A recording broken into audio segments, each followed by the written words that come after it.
Taste the Daily. ஏற்றி வந்த lorry திடீரென தீப்பிடித்து எரிந்ததால் பல மணி நேரம் போக்குவரத்து பாதிக்கப்பட்டது. கர்நாடக மாநிலத்திலிருந்து ஓசூரை நோக்கி வைக்கோல் ஏற்றி வந்த லாரியின் டயர் திடீரென வெடித்ததில் தீப்பிடித்தது. இதில் வைக்கோலும் லாரியும் முற்றிலும் எரிந்து சாம்பலானது. பல மணி நேரம் போராடி தீயணைப்புத் துறையினர் தீயை கட்டுக்குள் கொண்டு வந்தனர். இந்த தீ விபத்தால் ஜுஜுவாடி பகுதியில் பல கிலோமீட்டர் தூரத்திற்கு வாகனங்கள் அணிவகுத்து நின்றன. மதுரை மாவட்டம் உசிலம்பட்டி அருகே கால்நடைகளை நாய்கள் கூட்டம் கடித்துக் கொள்ளும் அதிர்ச்சி சம்பவம் அரங்கேறியுள்ளது.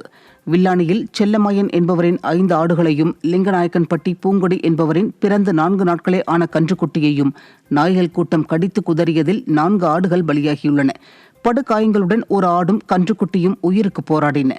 இதேபோன்று கடந்த 10 நாட்களில் நாய்கள் கால்நடைகளை கொல்லும் பல சம்பவங்கள் அரங்கேறியுள்ளதாக வேதனை தெரிவிக்கும் அப்பகுதி மக்கள், கும்பகர்ண தூக்கத்தில் உள்ள ஸ்டாலின் அரசு தெருநாய்களை கட்டுப்படுத்த உரிய நடவடிக்கை எடுக்க வலியுறுத்தியுள்ளனர். நாகை மாவட்டம் வேளாங்கண்ணியில் கிறிஸ்துமஸ் தாத்தா வேடமணிந்து ஏராளமானோர் ஊர்வலமாக சென்றனர். வேளாங்கண்ணியில் உள்ள உலக பிரசித்தி பெற்ற புனித ஆரோக்கிய மாதா பேராலயத்தில் கிறிஸ்துமஸ் பண்டிகையை முன்னிட்டு கிறிஸ்தவர்கள் ஏராளமானோர் கிறிஸ்துமஸ் தாத்தா வேடமணிந்து பாட்டு பாடி ஊர்வலமாக சென்றனர். இந்த ஊர்வலம் விண்மீன் ஆலயத்திலிருந்து புறப்பட்டு மெயின் ரோடு சர்ச் சாலை வழியாக பேராலயத்தை சென்றடைந்தது.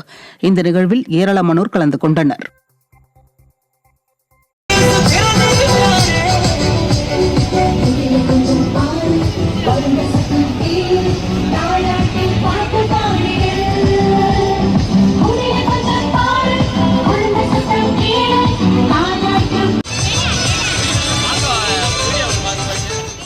திருவண்ணாமலை மாவட்டம் ஜவ்வாதுமலை பீமன் நீர்வீழ்ச்சியில் தவறி விழுந்த இளைஞர் நீரில் மூழ்கி பரிதாபமாக உயிரிழந்தார். ஆரணி அடுத்த கொசப்பாளையம் பகுதியைச் சேர்ந்த தாமோதரன் தனது நண்பர் அரிநாத்துடன் ஜவ்வாதுமலை பகுதியில் உள்ள ஜமுனா மரத்தூர் பீமன் நீர்வீழ்ச்சிக்கு குளிக்க வந்தார்.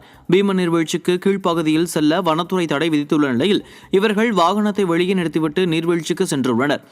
அப்போது தாமோதரன் நீர்வீழ்ச்சிக்கு அருகே சென்று எட்டி பார்த்தபோது நிலை தடுமாறி தவறி கீழே விழுந்து நீரில் மூழ்கி உயிரிழந்தார்.